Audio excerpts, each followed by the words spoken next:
हाय दोस्तों, मैं doctor M S Siddiqui, आपका हेल्थ कोच। जैसा कि आप सभी जानते हैं, आज हम 20 जून को इंटरनेशनल मेंस हेल्थ डे के रूप में मनाते हैं। आइए हम बात करें। आज हम पुरुष स्वास्थ्य के विषय पर एक मुद्दा उठाना चाहते हैं। पुरुष जो समाज का अग्रणी होता है और अपने अपने परिवार को चलाने के लिए वो सारे अथक प्रयास करता है और अपने लाइफ को अपने फैमिली पर तर्ज देता है। आज हम उसके स्वास्थ्य पे बात करना चाहते हैं।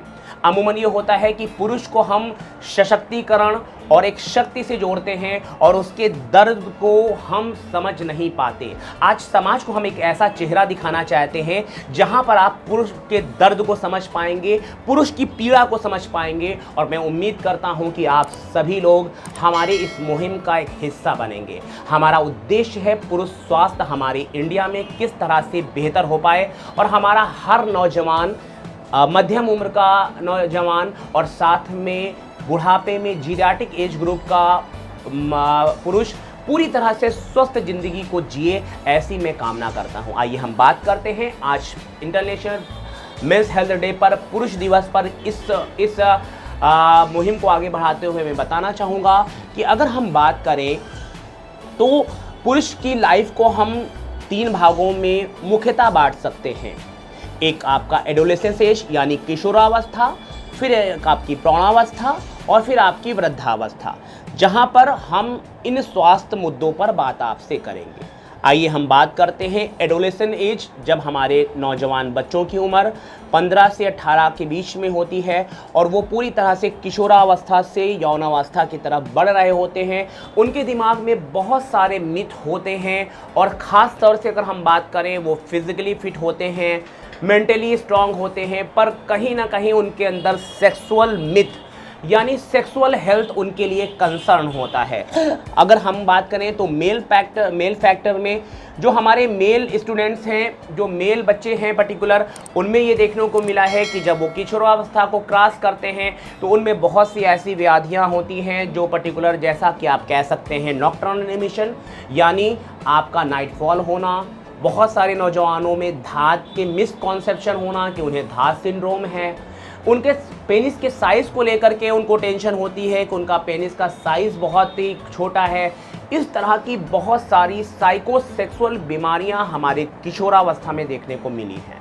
साथ साथ में अगर हम बात करें तो हमारे किशोरावस्था में ये भी देखने को मिलता है कि किशोर बहुत ही ज़्यादा नेट सर्फिंग, नेट मानिया की तरफ बढ़ रहे हैं। उनके अंदर मेंटल डिसऑर्डर्स बहुत ज़्यादा पनप रहे हैं। वो जो भी नेट पर देखते हैं उसको एडॉप्ट करके उसको अपनी लाइफ में लागू करने की कोशिश करते हैं, जिसकी वजह से भी बहुत सारे साइकोसेक्सुअल डिसऑर्डर देखने को मिल रहे हैं। अभी हालिया शोध में आपने देखा कि पबजी खेलने पर एक किशोर ने अपनी माँ का खून कर दिया। It's murder due to only just prevention of mother talking, कि आप बहुत ज़्यादा मोबाइल का इस्तेमाल ना करें। तो आज हमारे किशोरों में बहुत सारी मानसिक व्याधियां भी बन रही हैं जो हम आपने समाज में देख रहे हैं। हमारे बहुत सारे किशोर जो बहुत ज़्यादा एडिक्शन का शिकार हो रहे हैं, वो किसी भी फॉर्म में एडिक्शन हो सकता है। आप स्मोकिंग की बात करें, आप बियर की बात करें, आप वाइन की बात करें। आज एक नया फैशन ट्रेंड में आ रहा है हुक्का बार। लोग कहते हैं इट्स अ फ्लेवर, हुक्का है, आपको नुकसान नहीं करता। मैं कहता हूं कि सर, आपका किसी भी प्रकार का स्मोक कंटेंट आपकी हेल्थ के लिए ठीक नहीं है। नौजवानों में, आप कह सकते हैं पुरुषों में, हमारी बॉडी में नाइट्रिक ऑक्साइड होता है। वो नाइट्रिक ऑक्साइड जितना ज़्यादा होगा, हमारा पेनाइल हेल्थ यानी हमारे लिंग का टाइटनेस उतना बेहतर होगा। आज नौजवान स्मोकिंग करते हैं, हुक्का बार में हुक्का का इस्तेमाल करते हैं। ये भी आपकी नाइट्रिक ऑक्साइड के लेवल को कम कर रहा है, जिसकी वजह से आपका पेनिस साइज में डिस्टर्बेंस हो रहा है, पेनिस के इरेक्शन में डिस्टर्ब हो रहा है और साथ में आपको इरेक्टाइल डिसफंक्शन जैसी बहुत सारी बीमारियां बन रही हैं। तो किशोरावस्था में हमें ये ध्यान देना है कि हम अपने बड़ों की बात को समझें, साथ साथ में सेक्स एजुकेशन को साइंटिफिकली तौर पर समझने की कोशिश करें। नेट से हम हर सेक्स एजुकेशन को सही ना माने। आप अपने डॉक्टर से, सेक्स एजुकेटर से भी सेक्स एजुकेशन के बारे में समझ सकते हैं। हमारे मिडिल क्लास एज ग्रुप में बहुत सारी ऐसी समस्याएं देखने को मिल रही हैं जो हमारे लिए बहुत ही ज़्यादा भयावह स्थिति पैदा कर रही हैं। हम देख रहे हैं कि आजकल जो भी न्यूली मैरिड ग्रुप के पुरुष हैं उनमें इरेक्टाइल डिस्फंक्शन देखने को मिल रहा है, उनमें बहुत ज़्यादा स्ट्रेस देखने को मिल रहा है, उनमें प्रीमेच्योर एजुकेशन देखने को मिल रहा है, साथ साथ उनके अंदर मेल इनफर्टिलिटी देखने को मिल रही है। यानी शादी के 2-3 साल के बाद भी उनको बच्चा नहीं हो पा रहा है। इसका सीधा कारण उनके स्ट्रेस से जुड़ता है। हाइपर स्ट्रेस होने की वजह से उनका स्पर्म लेवल कम है, उनके स्ट्रेस के बढ़ने की वजह से उनका हार्मोन लेवल कम हो रहा है, जिसकी वजह से स्पर्म प्रोडक्शन कम हो रहा है। साथ साथ में बहुत सारी सेक्सुअल बीमारियां पनप रही हैं। तो हमारे मिडिल एज ग्रुप यानी मैरिड पुरुषों में भी बहुत सारी ऐसी बीमारियां पनप रही हैं जो उन्हें कहीं ना कहीं फिजिकली, मेंटली और सेक्सुअली परेशान कर रही हैं। आज नौजवानों में ये बहुत ही कारपोरेट ट्रेंड है जहां पर वो अपने करियर को बहुत ही ज़्यादा जल्द आसमान तक पहुंचाना चाहते हैं, जिसकी वजह से कैरियर का बर्डन, उनका स्ट्रेस भी उनको परेशान कर रहा है और कैरियर स्ट्रेस की वजह से उनकी पर्सनल, फिजिकल, मेंटल और सेक्सुअल लाइफ पे भी निगेटिव इम्पैक्ट पड़ रहा है। तो ये सारी चीज़ें में हम देख रहे हैं। अगर हम मिडिल एज के बारे में बात करें, आफ्टर 40 ईयर्स हमारे पास बहुत सारे नौजवान 40 ईयर्स में आ रहे हैं जिनमें शुगर है, डायबिटीज़ की समस्या आम हो रही है, ब्लड प्रेशर आम हो रहा है, जिसकी वजह से भी उनके अंदर सेक्सुअल प्रॉब्लम पनप रही हैं। मेरा विषय सिर्फ सेक्सुअल नहीं है, मेरा आज विषय है कि हमारे नौजवानों में, हमारे पर्टिकुलर मिडिल एज ग्रुप के लोगों में कितनी ज़्यादा बीमारियां पनप रही हैं। हमारे नौजवान से लेकर मिडिल एज ग्रुप के पुरुषों में ये देखने को मिला है कि उनको बहुत ज़्यादा डिप्रेशन आ रहा है। डिप्रेशन आप कह सकते हैं कि एक ऐसी मानसिक स्थिति है जहां पर वो अपने आप को सुखद महसूस नहीं करते। ऐसा हमारे ब्रेन से निकलने वाले न्यूरोट्रांसमीटर की कमी की वजह से ऐसा होता है या इम्बैलेंस की वजह से होता है। तो हमारे नौजवानों में इस तरह की व्याधियाँ आ रही हैं और हमारे नौजवान मिडिल एज मेंस जो भी हैं उनके अंदर ये बीमारियां और दूसरी बीमारियों को जन्म दे रही हैं, जैसे कि ज़्यादा स्ट्रेस होने की वजह से कार्डियक बीमारी का हो जाना, ज़्यादा स्ट्रेस की वजह से ब्लड प्रेशर का, परमानेंटली ब्लड प्रेशर, हाइपरटेंशन की बीमारी का हो जाना, एवं बहुत ज़्यादा मेटाबॉलिक सिंड्रोम की बेसिस पे हाइपरलिपिडीमिया का होना, जिसकी वजह से पुरुषों में इरेक्टाइल डिस्फंक्शन जैसी समस्या का होना, साइकोसोमैटिक सेक्सुअल प्रॉब्लम्स का होना, ये बहुत कॉमन होता जा रहा है। तो हम आपको ये बताना चाह रहे हैं कि अगर आप अपनी लाइफ को बेहतर जीना चाहते हैं तो आप अपनी लाइफ स्टाइल मॉडिफिकेशन के बारे में ज़रूर सोचें। मिडिल एज हमने जाना, आइए हम जानते हैं जीरियाटिक एज।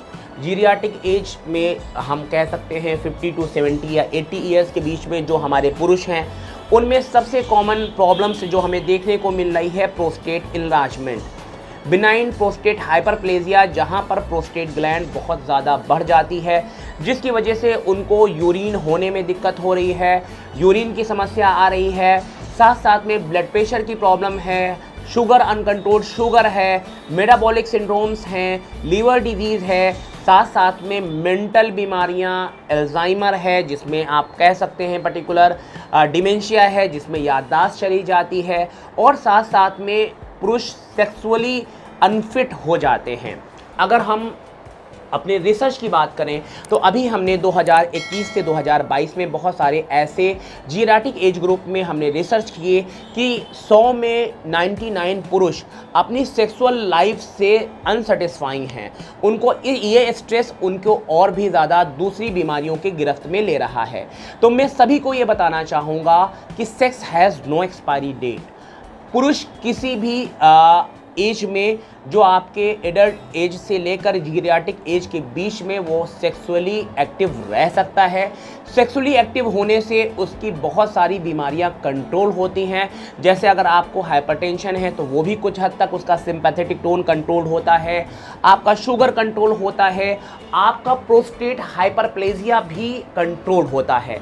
अगर हम अमेरिकन यूरोलॉजी एसोसिएशन की बात करें तो अमेरिकन यूरोलॉजी एसोसिएशन ये कहता है कि किसी भी एज ग्रुप के पुरुष को जो 20 साल से ऊपर हैं और 70-80 साल की उम्र में हैं, उन्हें हफ्ते में 3 बार स्खलन करना चाहिए, यानी स्पर्म का एजुकुलेशन करना चाहिए। जब आप स्पर्म का एजुकुलेशन करते हैं तो आपका प्रोस्टेटिक फ्लूइड जो होता है वो कम होता है, प्रोस्टेटिक हाइपरप्लेजिया काफ़ी हद तक कंट्रोल हो जाती है और आपको बीपीएच के सिम्टम्स भी कम होने लगते हैं। तो देखा कि आपने, अगर आप अपनी सेक्सुअल लाइफ को पूरी तरह से फिट रखते हैं तो आप फिजिकली और मेंटली भी हैप्पी रहते हैं। तो आपकी sexual life speak the unspoken. अब वो बोलिए जो आप अब तक आपने नहीं बोला। अगर आपको संकोच होता है सेक्स प्रॉब्लम को बोलने के लिए तो हमारा आपका सेक्स कंसल्टेंसी फोरम बूढ़े लोगों के लिए भी खुला हुआ है। आप हमसे व्हाट्सएप कर सकते हैं, आप हमसे बात कर सकते हैं और अपनी समस्या को रख सकते हैं। आज देखा जाए तो प्रोस्टेट कैंसर बहुत ही कॉमन हो रहा है। जीरियाट्रिक एज ग्रुप में प्रोस्टेट का कैंसर बहुत ही ज़्यादा कॉमन हो रहा है। इसके लिए हमें इस बात को समझना होगा कि हम प्रोस्टेट कैंसर से बच सकते हैं अगर हम अपनी सेक्सुअल लाइफ को एक्टिव रखें। सेक्सुअल लाइफ को एक्टिव रखने से किसी भी एज ग्रुप में कोई भी कमज़ोरी का लेना देना नहीं है। इससे आपको पर्टिकुलर किसी भी प्रकार की कोई कमज़ोरी नहीं आती, इससे आपके ब्लड में कमी नहीं होती। सेक्सुअल लाइफ आपके लिए आपकी लाइफ को बेनिफिटेड करता है, आपकी लाइफ में बहुत सारे ऐसे फ़ायदे करता है जिसके बारे में आप नहीं जानते। अगर आपकी सेक्सुअल लाइफ अच्छी होती है तो आपके दिमाग से निकलने वाले न्यूरोट्रांसमीटर बैलेंस्ड रहते हैं और आपको डिप्रेशन और साइजोफ्रेनिया और मेंटल डिसऑर्डर्स नहीं होते। साथ साथ में अगर हम आपसे बात करें तो ऐसे केसेस में ये बहुत इम्पॉर्टेंट है कि आप अपनी फिज़िकल, सेक्सुअल और मेंटल हेल्थ का ज़रूर ध्यान दें। आज हम पुरुषों पे बात करते हैं। पुरुष अपने आप को सबलता के रूप में समाज को प्रदर्शित करता है। वो अपने दर्द को छिपाए रहता है, वो अपने गम को छिपाए रहता है, वो अपनी फैमिलियर टेंशन को अपने दिल में छिपाए रहता है। मैं डॉक्टर एम.एस. सिद्दीकी, मैं आप सभी से ये कहना चाहूँगा कि आप अपनी समस्याओं को, आप अपने घर के मेंबर को, आप अपनी पत्नी को, आप अपने बच्चों को शेयर करना शुरू करें ताकि आपका स्ट्रेस कम हो पाए। आप हमारे नौजवानों से अपनी समस्याओं को निपटाने के लिए सलाह भी लें। अगर पिता अपने नौजवान पुत्र से सलाह लेता है तो उसमें किसी भी प्रकार की कोई भी शर्माने की बात नहीं है। आप किसी भी प्रॉब्लम के लिए आप अपने यंगस्टर से कंसल्टेंसी कर सकते हैं। ये बहुत इम्पॉर्टेंट है कि कब तक हम अपने दर्द को अपने सीने में दबाए रखेंगे। आज वक्त है कि हम अपने दर्द को शेयर करना सीखें। अगर तुझको मुझसे शफ़क़त है, मुझे अपने सब गम दे दे। बहुत सारे ऐसे वर्ड्स, ऐसे कोटेशंस हमने अपने हिंदी सिनेमाज में सुने हैं। आज उसको अप्लाई कीजिए, अपनी लाइफ को एक्टिव करिए। मैं सभी नौजवानों से ये अपील करता हूँ कि आप सभी से मेरा रिक्वेस्ट है कि आप मदिरापान, धूम्रपान, cigarette smoking, tobacco, drugs, even drug abuse को ज़रूर छोड़ें। साथ साथ में अपने लाइफ स्टाइल मॉडिफिकेशन पे बहुत ज़रूर ध्यान दें। आप अपनी लाइफ में अपनी डाइट थेरेपी को ध्यान दें। आप ड्राई फ्रूट्स का इस्तेमाल करें, आप फ्रूट्स का इस्तेमाल करें, आप ज़्यादा से ज़्यादा पानी का इस्तेमाल करें और साथ में बेहतर नेचुरल डाइट्स का इस्तेमाल करें जिससे आपकी परुषता बेहतर हो सकती है। इसके लिए आप वाटरमेलन है, आपका फिग है, आप पर्टिकुलर ड्राई फ्रूट्स ले सकते हैं। अगर आप नॉन वेज लेते हैं तो आप एग और मीट ले सकते हैं, फ़िश ले सकते हैं। फ़िश भी आपके ओमेगा 3 फैटी एसिड कंटेंट होते हैं जो आपकी सेक्स लाइफ को भी बेहतर करता है। साथ में जीरियाट्रिक एज ग्रुप में नर्व को भी बेहतर करता है। तो आज हमने पुरुष दिवस पर आपको ये संदेश दिया कि हम अपनी जीवन शैली में परिवर्तन करके अपने आप को बहुत बेहतर बना सकते हैं। उम्र कोई भी हो, आप अपनी लाइफ को एंजॉय कर सकते हैं। आप अपने आप को फिट रख सकते हैं फिजिकली, मेंटली और सेक्सुअली। हम आपको बताना चाहेंगे कि आज हम इंटरनेशनल मेंस हेल्थ डे पर आप सभी को एक स्वस्थ रहने की परिकल्पना को आपके सामने हम प्रस्तुत कर रहे हैं। उम्मीद करते हैं कि आपको अपने स्वास्थ्य के बारे में कंसंट्रेशन करने में अच्छा लगेगा। आप अपने स्वास्थ्य पर कंसंट्रेट करेंगे और आप अपने हेल्थ को बेहतर बनाने में वो सारे भरसक प्रयास करेंगे जिसके बारे में हमने आज आपको बताया है। नेक्स्ट सेशन में हम नई वीडियोस के साथ मिलते रहेंगे। तब तक के लिए शुक्रिया। हम आपसे कहना चाहते हैं you can enjoy sex 24/7 now and ask me how. Next session में हम आपको बताएंगे कि आप अपनी सेक्स लाइफ को हर उम्र में इंजॉय कर सकते हैं। उसके लिए हमारे बहुत सारे रिसर्च है जिसके बारे में हम डिस्कस करेंगे। शुक्रिया, डॉक्टर एम एस सिद्दीकी आपके साथ मिलते रहेंगे आज के प्रोग्राम में। अब तक मिलते हैं फिर नेक्स्ट सेशन में। Thank you.